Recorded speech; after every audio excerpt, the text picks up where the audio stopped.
Welcome to Bubbler. Hello and welcome to Bubbler Podcast. Bubbler Podcast is committed to providing water cooler conversations to make you the life of the break room and office party. Let's be honest, interacting at work is like a minefield out there, and you need all the help you can get. All right, Kerri, we have a lot of fun stuff to cover today. Could you be more excited? No, actually, Mick, I could not be more excited than today's episode. I'm really looking forward to chatting with you and learning all of the history of this fascinating, I guess we can just say TV show. Outstanding. I'm taking it that you were channeling sober fun Bobby there with that wonderful monotone response. But as we watch or try not to watch, the world around us just seems to be hell-bent on messing with our mojo. So for a much needed palate cleanser, we're going to reach to one of the ultimate comfort television shows, Friends. Yes. Yes, we are. And it was a staple of my early adulthood. So I think this could get very interesting. And I will tell you, sometimes I get a little nervous because we do seem to have this kind of Gen X focus. It definitely has found second and third lives. I know kids that swear by this show today. So the story of Friends is almost mythic. It evolves through three distinct waves of success. First, as a network television phenomenon, then as the defining sitcom of cable syndication, and finally, as a streaming juggernaut that introduced an entirely new generation to Central Perk. Very few television series have managed to reinvent themselves so completely while remaining culturally relevant more than 30 years. So the show itself never changed, but the audience around it did. Now, what I'm going to do is go through a little bit of a timeline and when you discovered the show, how it impacted you, if at all. It all started in 1993. NBC develops the series. Creators Marta Kaufman and David Crane basically created a show of their memories of being in New York as young adults out of college. And in early 94, the casting of the six leads was completed. Here's a little fun fact that I didn't put in my notes. Jennifer Aniston was actually committed to another television show at that time, and they tried to find someone else to use instead of her. No one clicked like her, so they actually started the film the pilot while she was still on another show, hoping that the other show was not going to be successful. Do you remember what the other show was? I don't. It was something I never heard of. And here's the funny thing, NBC actually played Dirty Pool. They had novel adaptations like Daniel Steele, I think, and Yeah. they had some of her shows left over. And so what they did was they actually scheduled those against Jennifer Aniston's current running show to help bury it. So it would get canceled and they could get her to stay on Friends. And they Yeah, I admitted to remember it that, later. yeah. That was in something. I think it might have been in a documentary I think it was in or the most something. recent one. I think it was in the HBO documentary Okay, that they okay, discovered that. As okay. a matter of fact, that is where I saw it. It was the HBO doc. Spring of 94, the pilot was filmed. September 22nd, the series premiered on NBC. And then season one kind of builds an audience. Believe it or not, I think the Rachel haircut phenomenon kind of boosted the show. Yeah, I So I think don't, so, yeah. a hot hairdo, people got into the show. 95 to 96 is when they had that rating surge and it became a Mhm. top 5 program. In 1996, the post Super Bowl episode with Julia Roberts, Brooke Shields, Jean-Claude Van Damme, and Chris Isaac premiered. And it's a two-parter. And honestly, not one of my favorites at all. I thought it was okay. Chris Isaac was great in it. The first episode of the two was definitely the Mhm. stronger. They could have done better with the talent pool. It And then, definitely didn't leave an impression, that's for sure, because I don't remember it either. yeah, it's one of those. Funny you should say that because I remember watching it after the Super Bowl, but then it's one of the most skipped episodes in my house. I forgot that it was a Super Bowl episode 96 to 2002. This is what's cool. The cast negotiated their salaries collectively. Mhm. That's where they all got the $1 million an episode deal, which not only made them wealthy at that time, it also made them extremely wealthy in all future syndication and the later HBO Max purchase of the rights to it. 1998, Monica and Chandler's relationship was revealed. 2000, one of the classic episodes, Brad Pitt made his guest star appearance. Oh, yeah. That's when they were And married. throughout their run, their film careers went up and down. Jennifer Aniston had some success. Courtney Cox, Matthew Perry had early success. Lisa Kudrow, Matt LeBlanc, and David Schwimmer. What's funny is David Schwimmer actually was the heavyweight at the beginning. He was the one that got the group together to do the $1 million an Yes. episode when he could have demanded easily at that time 200,000, 300,000 more than them. At this point, the series continues. It goes on. It's successful. They go into syndication, which back then was like your local, now CW networks, Mhm. and eventually TBS. That's where everything blew up. But before we go into the latter half, let's talk about, how the show's relatable to us. And when did you start watching the show? Rediscover it? Did you discover it late? Were you always a fan? What's your history with Friends? So I watched it as it came out. I watched the first episode and I watched it every Thursday. And I was a big TV watcher. And that would have been around the time I was moving out of my parents' house. Like when it first came out, I probably wasn't living at home at that point. So that really was what we did. I mean, back then, we weren't really recording too many things, on VCR tape and watching back. So you just had to watch it that day, and if you didn't watch it that day, you'd be missing out at the water cooler the next day. So to pull it full circle here, they were so good and they were so talked about the next day. If you didn't watch it, then you weren't part of, the conversation. So I definitely watched them as they came out episode by episode, and I watched every episode on Thursday. I don't think there was any episodes I missed, and unless there was something extenuating going on. It was a part, I mean, that's my whole 20s, right? I think it was still airing when I moved to Texas. It would have been at the end because it ran for 10 seasons. Is that right? I Yes. think so. Okay. What you said at the beginning is it would have aired in 94. So 2004, I would have been in Texas. My early adulthood, I followed along with this cast. It was definitely part of my life for sure. By the time it ended, that's when streaming, like you could start watching stuff and recording stuff in real time. You could pause TV shows. I just think it was just a different time. Television watching, I should say, is different. And I just don't think you have that same, like, everybody's gonna get together. We used to do friends watching parties Oh, on so you Thursday were night. you were a fan. When you're saying it was what you did, it wasn't what you did sitting on the couch eating Right, popcorn, drinking a beer. You and right, your friends got together. You had like watch parties, real watch parties versus now where people stream simultaneously right. and consider that one. But you actually had watch parties where you had friends over, Mhm. entertained them, and had a good time about it. Yeah, absolutely.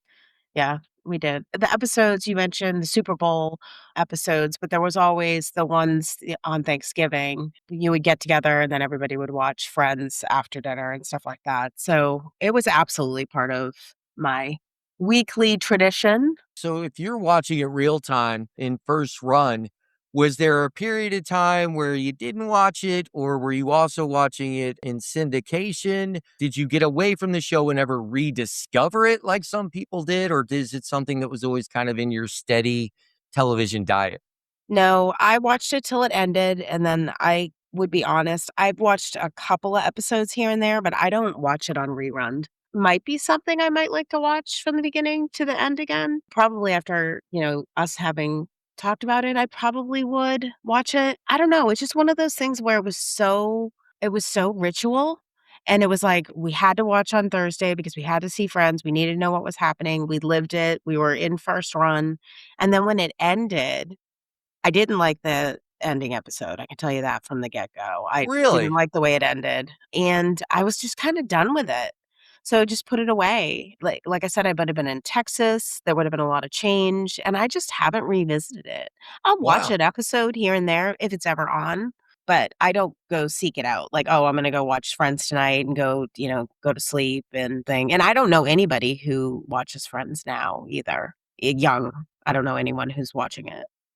Wow, you and I had almost the complete opposite experience.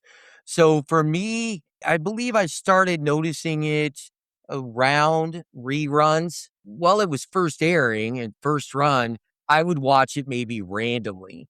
But this is while I was in college. After college, I was working in bars and then going out clubbing with my friends after work.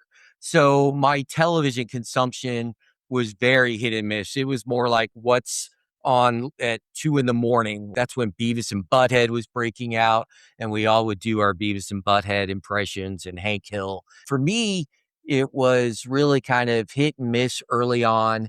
And this is funny. I believe you remember this. My career had started, I relocated to Southern California in 2000. And in 2001, I purchased TiVo. And Oh, TiVo. TiVo Yeah. was the shit. Cable at that time, DVRs came out right around or right after TiVo. I think there was some proprietary things that had to be cleared up, copyright wise, etc. But then you could get a DVR with your Spectrum, Cablevision, whatever Comcast service. You had to pay more for it.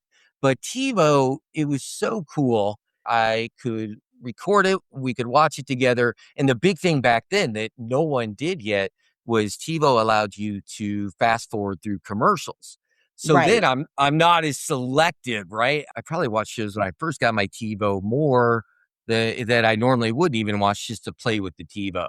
That's where I really became aware of the show and enjoyed it. So I'm discovering it in second run, but going back because the first run's not over yet, catching those as well.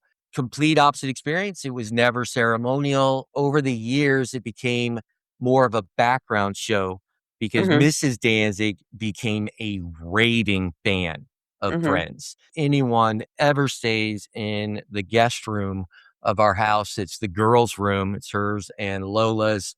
It is full of Friends art and the lamps and the neons, and she has totally fangirled it out. During the pandemic, it became really the number one comfort television show in our house. A lot of people were turning to Friends or The Office, and this is where millennials and Zs discovered both shows. Our house, Friends just was always on. It was just something familiar, which is what a lot of people were looking for in 2020. And then, of course, I did migrate to The Office because, I mean, show's just fantastic, and that's a whole nother episode. But that is That's funny because I don't know any. I mean, I know people have their comfort shows, and Friends obviously is a comfort show for a lot of people. I know that. There were a lot of things that were going on during 2020, but I didn't realize that that was a rediscovery period, and The Office too. I didn't realize that. That's interesting. yeah, both shows found record showings, and I think there were episodes of The Office that outperformed in Really? That's cool. 2020 than they did in their first run. Definitely different the way we experienced the show, and that's why it's so popular is because Yeah. people had different experiences on when they viewed it and how they played it. I never heard of anyone having watch parties and stuff for Friends, other than sports. The first time I really remember people getting together, again, around 2001, was people getting together over American Idol and Oh, having really? Oh, when we were as teenage girls, we always got together for TV shows. So, like 90210, that was we got together every whatever night that was on. You would go to one person's house, they would host, and we've been doing that since I was a teenager. So, that's um, cool. yeah. That's very cool. Which I think you see, like, Love Island was a big one this year with the watch parties because you wanna know what's happening, and so what they do is they get together, at a bar, and they play it at the bar, and everybody goes there to watch some of these pop culture, whatever's really super popular right now that you need to know. the next day what's going on. It's a similar situation where you have a Thursday night. But, you talk about the TiVo thing. I remember at one point I had mastered the art of pausing and restarting and going through commercials to be able to watch. I could at one point, I think I could watch up to 3 shows and not miss anything. That was my heavy. I mean, I'm a Gen Xer, I'm a TV girl, and I don't watch TV like I used to. In my 20s, man, I was watching everything. Anything that was on TV, I wanted to know what was going on. It was just pop culture. I wanted to be in the know. It could be a sport. I could be watching sports and watch a episode of Friends at the same time and know exactly what was going on the next day. So, Now, here's what's interesting. You mentioned the watching it at a bar like they do with Love Island, which yeah, I'm going to keep this positive and not tell you what I think about shows like Love Island. But there were 3 big milestone finales that were watched in bars and had different things co-branded with them. The first one was the final episode of MASH. yeah, There was a vodka that did a promotion where it was actually in a MASH IV bag, yeah, and one of our family sports bars had a huge MASH party and promoted with all that stuff. Other one was Seinfeld. A lot of people uh-huh. went to bars for the season finale I of remember watching that or one. the series finale of Seinfeld, and that's Uh-huh. one I actually did watch in a bar, and then Friends. Those are the Yeah. big 3. So, let's talk about favorite episodes. Do you have one, or is there a certain storyline or time in the show that is the highlight or most relatable period of the show for you? It's so funny because we did do a little bit of prep for this and, thinking about what, some of my favorite episodes are and kind of reliving them. But Friends was part of my life. Like if that makes sense. So like for me, it's not topical. Like, okay, that was my best episode. It was my most favorite episode. Like there are times that I relate to every single character. There are times that I relate to certain episodes. I think one of my most, entertaining and I thought was hilarious is the prom episode. The girls are getting ready for prom, and Ross was gonna, take Rachel, and her boyfriend finally showed up, and Monica in the infamous fat suit I and believe that eating, and I think that's a that good one. episode was the premiere of the fat suit. Yeah, I think it was. And that was just so unexpected and, just like, "What is happening?" And it was so good, and they did such a good job at that, and the comedy lines of everything is always just classic, which is probably why people still relate to watching it. It stands the test of time, and we've talked about it on this podcast of certain TV shows that just wouldn't make it now, and obviously this one is still relatable. There's a lot of episodes that I really, really like, and it really depended on, where I was in my life. There were times where I hated Ross. I hated Ross's character, but some of the best episodes and the biggest laughs I have are around David Schwimmer's character and how he delivered a line. The tanning episode. Oh, That the one's best hilarious. line ever. Wait, you didn't count Mississippi? It's so good, and the leather pants, and just the buffoonery that he would do was so good, and then, I'm sure you're gonna ask me who I most relate to. I'll save that, but, there were times where you hated a character, and then you loved the character. I think I that goes to the different ways we watch the show. So, yeah, you were watching this live at a huge developmental period of your life, not only becoming a young adult, moving out of your parents and then moving cross country, starting a new Yeah, career. I mean, you were almost living the show, right? This is yeah. being out in your own early. This was all really close to home. Oh, it was super close to home. I mean, I had roommates at one point. I lived with a boyfriend. I lived with a boyfriend with roommates. I moved multiple apartments. Multiple. I can't it definitely was part of my life for sure. I could see how it's harder to break it down, that it's more like you can hit highlights, right? The things Exactly. that either stick out because they were very pertinent to your life at the time, or that just still resonate and are funny. My wife, the whole lobster thing is huge for her. I get it. I buy her things that are related to that "You're My Lobster," and that's what's in the anniversary cards because that's something that she connected to with the show. And like you said, it's something that resonated and still does. I think it's hilarious that do the claws again, but it really is personal to her. Like Yeah. you said, you have some things that are very personal to you. And the My opposite of that is if you were in a relationship while you watched the whole lobster Yes, episode and now you hate the comment about the lobster, because I'll tell you what, he is not my lobster, just so you know. the way we experience, and even with her, she didn't watch it first run either.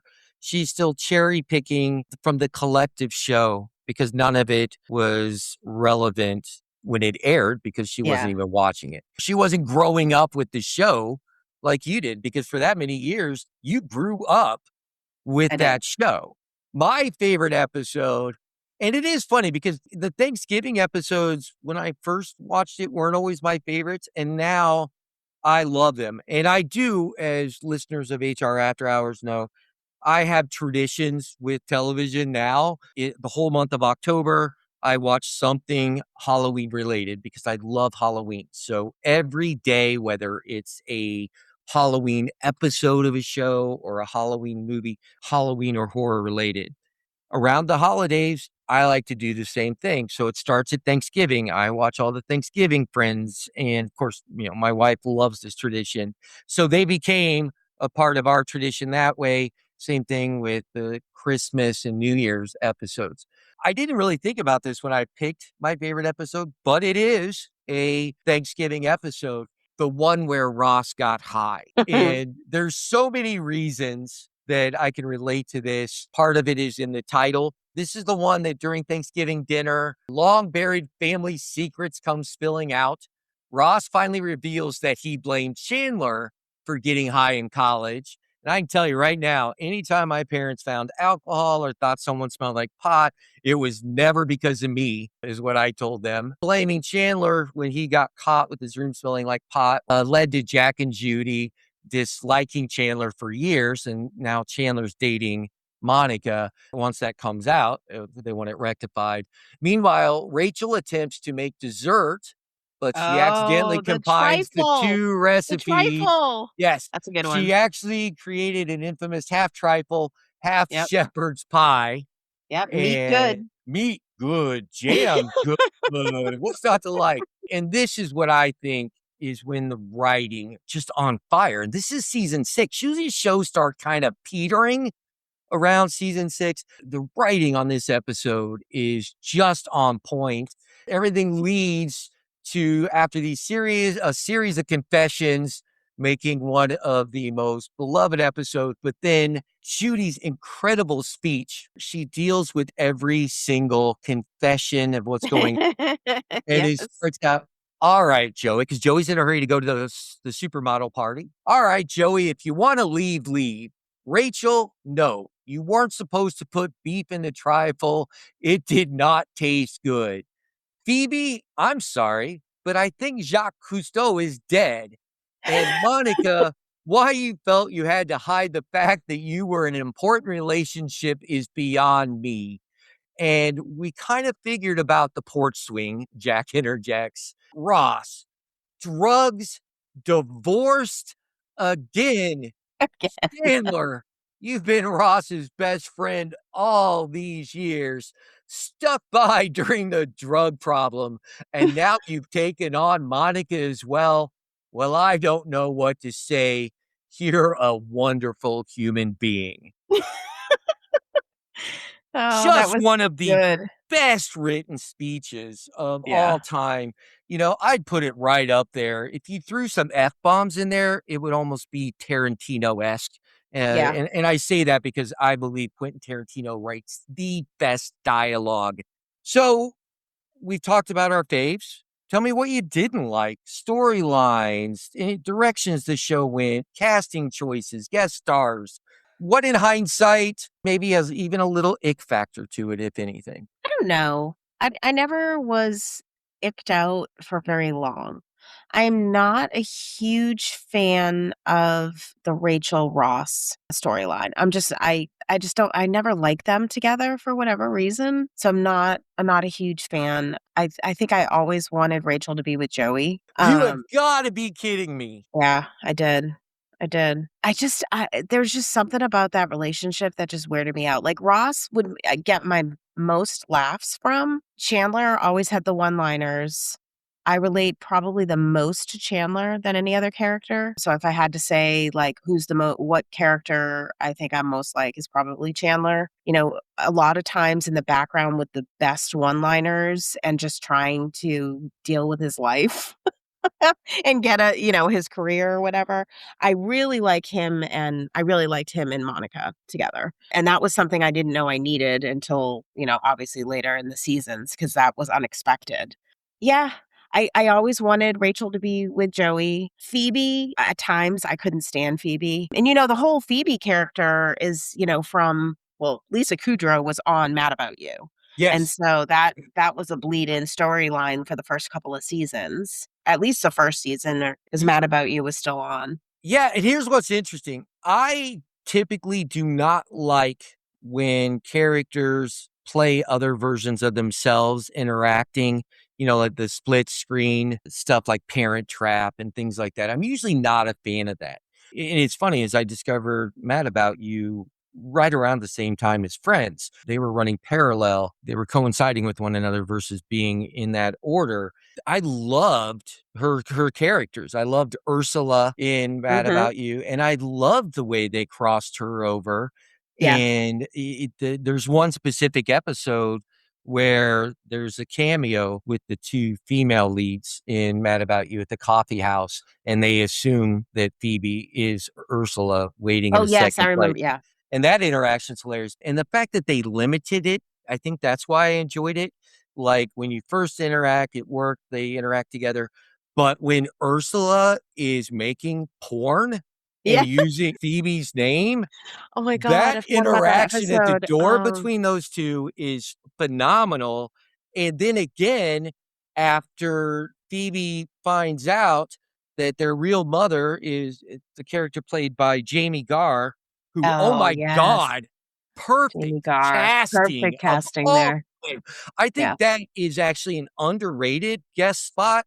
I would rather watch more of her than even Bruce Willis's episodes, because that wasn't my favorite period of the show. And those two are interacting.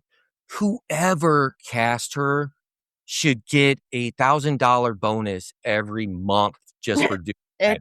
That is a good casting. You know what? You just reminded me when we're talking about Phoebe, there is an episode, and I have no idea when it is, but do you remember the episode, when Phoebe was living on the streets and we found out that she was Ross's mugger?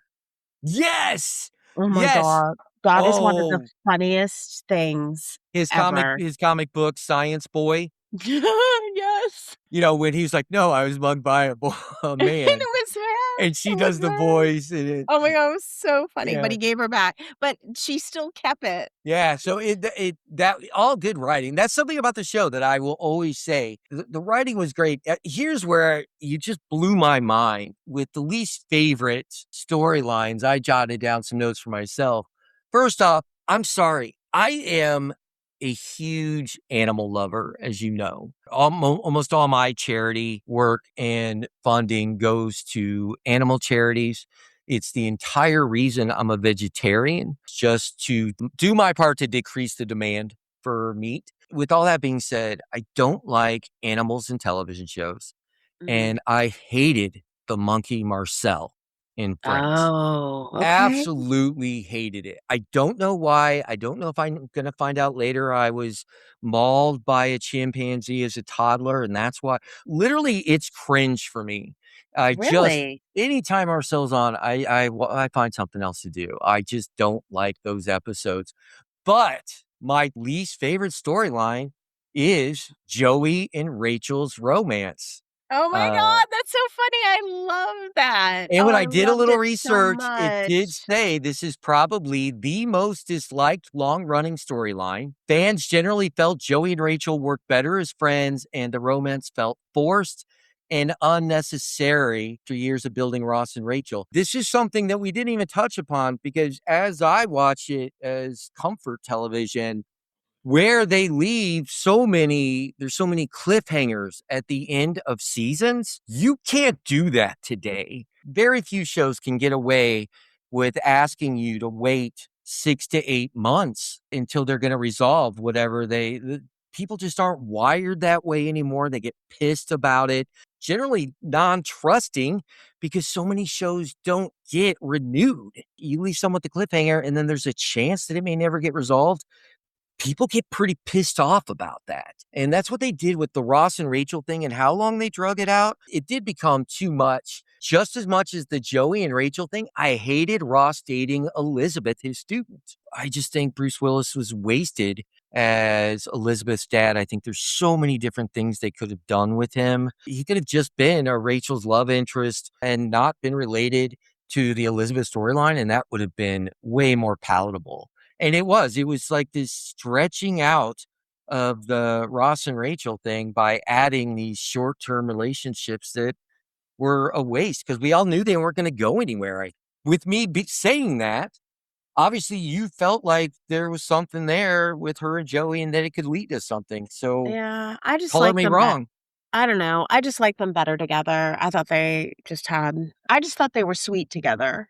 Again, I also hated Ross more, and, like, I would come back and forth with him. I think if I had to pick the character I least liked the most would be Ross, but I also told you I really like Ross for the comedy and the delivery and all that. So it's like, you have to have those characters that you don't like too, right? And it just makes you watch it. You have to have that protagonist. And I think as I watched it in real time, I think he was kind of made to be kind of the annoying one that So you weren't interested in. here's what's interesting about that, and I'm glad you went there. When I just watched the show sporadically, I did not like Ross.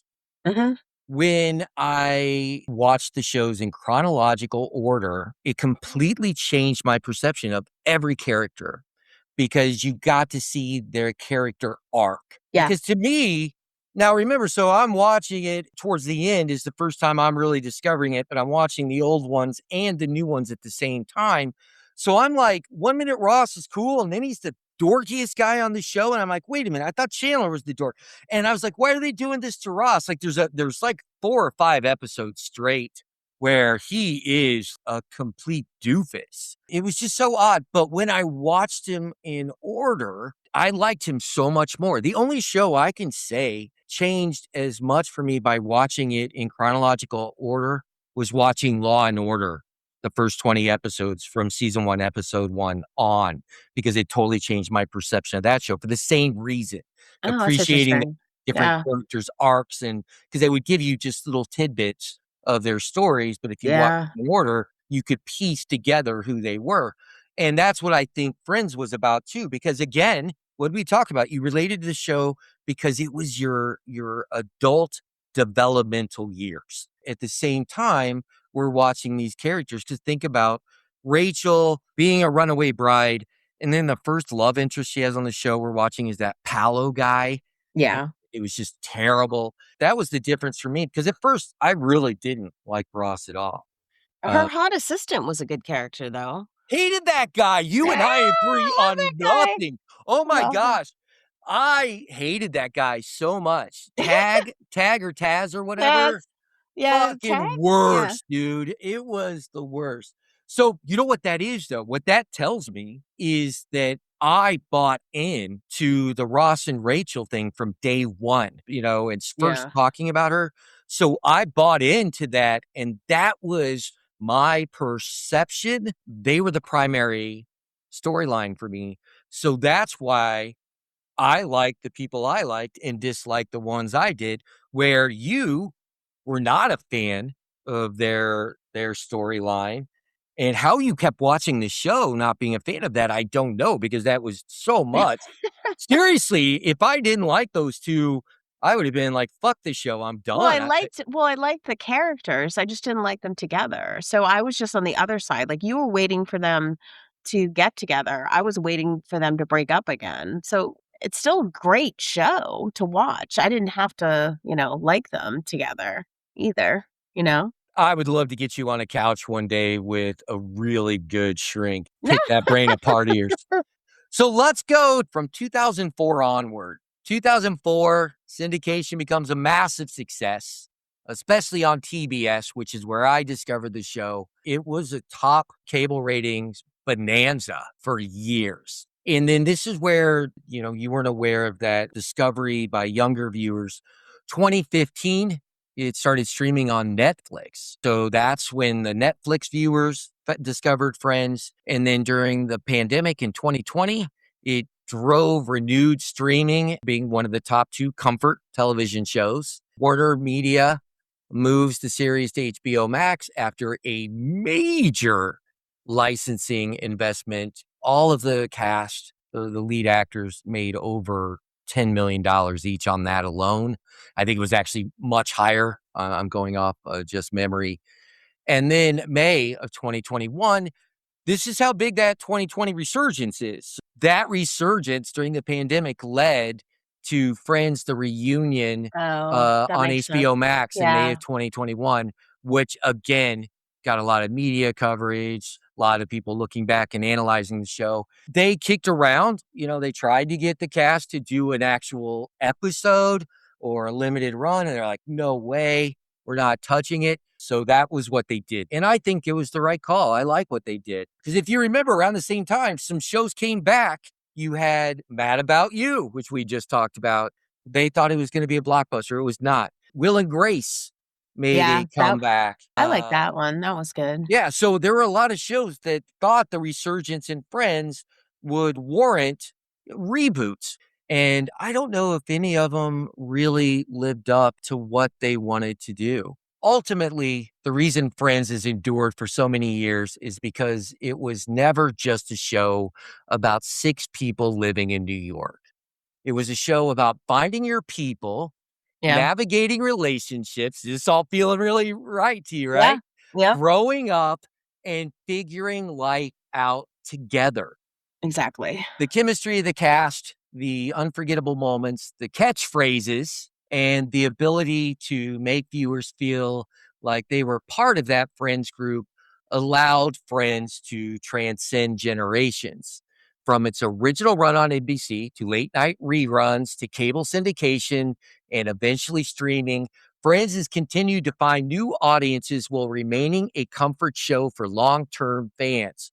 More than 3 decades It's after it's crazy. premiered, it remains a reminder that no matter where life takes us, everyone wants a place where they belong and a group of friends who feel like family.